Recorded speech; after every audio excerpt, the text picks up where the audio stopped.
I love myself a good shoot 'em up. The shmup genre is probably one of my favorite genres in gaming, and the NES didn't have a shortage of them.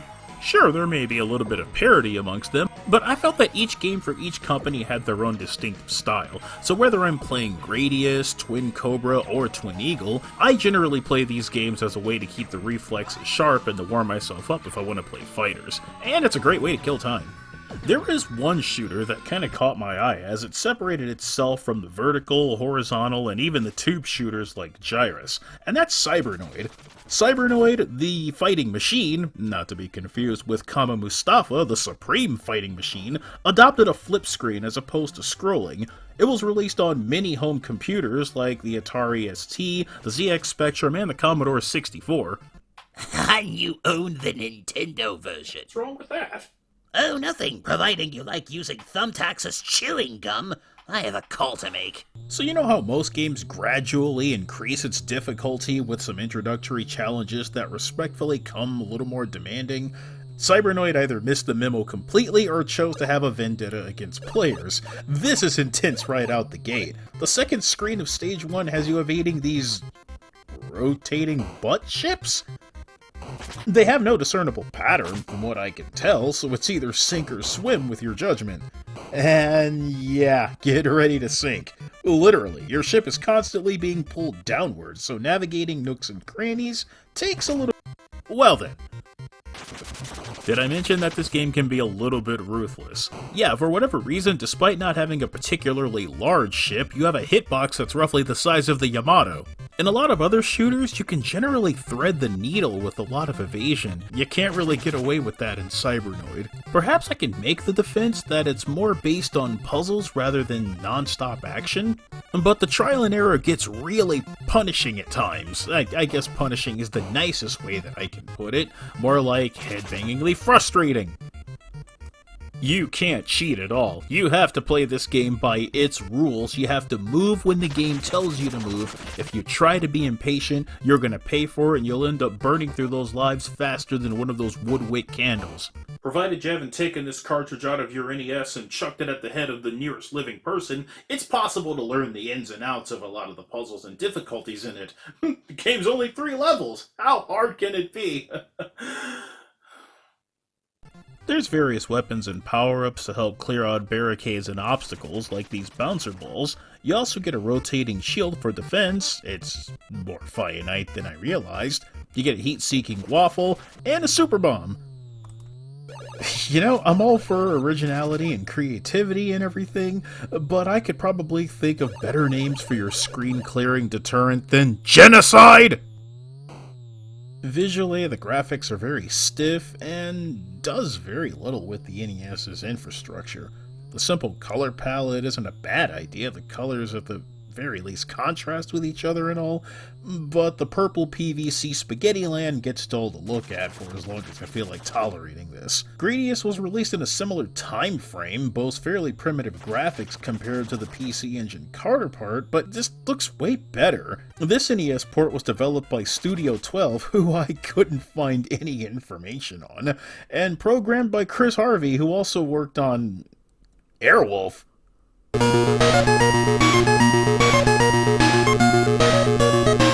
Pixelated Jan Michael Vincent and Ernest Borgnine? Oh boy, the sound. This is some of the most annoying 8-bit noodling that I've ever heard on this console. It's the OST equivalent of kids in the backseat gradually making more noise to seeing if they can piss you off. It also mutes most of the general sound effects like explosions. You do have an option to turn off the music, and then you get this.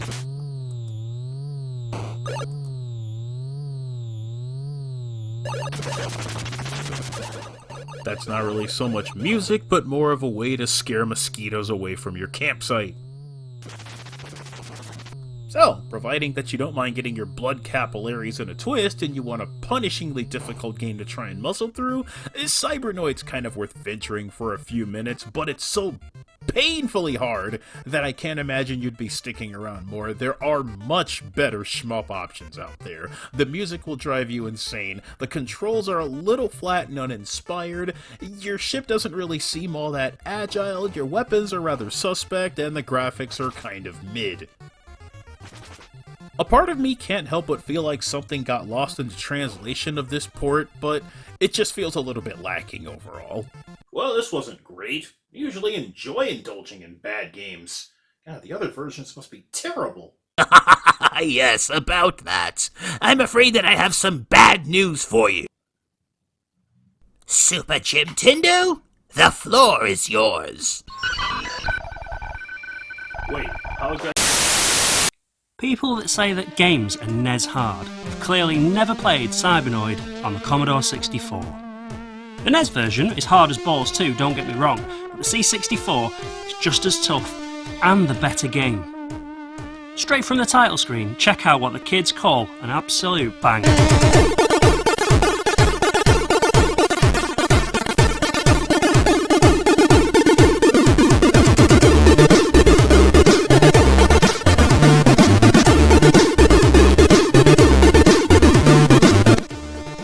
Graphically, the Commodore version is way better than the NES, which looks like a bad ZX Spectrum port. Now, to someone in the UK, that would be a massive insult. Now, I know that a NES fan can rightly point out that there's loads of Nintendo games that look and play better than the Commodore 64, Contra being a pretty big example, or Gryzor, or Probotector, or whatever it's called, doesn't matter. But let's give the Commodore its due, especially considering it can run the NES flagship Super Mario, which in itself is an insane feat. You'd think the NES would come out king every time, but Cybernoid on the Commodore 64 has the better graphics, sound and tighter gameplay. Only an idiot would carry on playing the NES version after seeing this.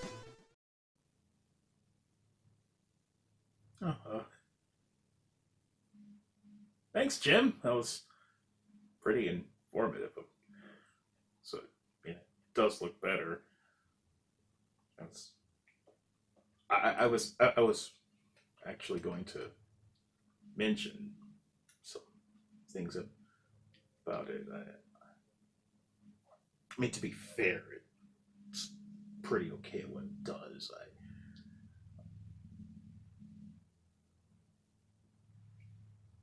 I was actually thinking about that. Will you put that game down?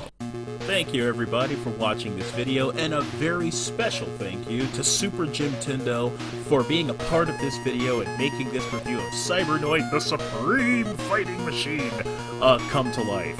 This is my first collab that I've done on YouTube, and this has been a blast. I implore you to look in the description below, or maybe one of the pinned comments at the top of this review, to go check out his channel. He's got great work, and I urge you, I implore you, once again, to go to his channel and subscribe. Give it a view. You won't regret it.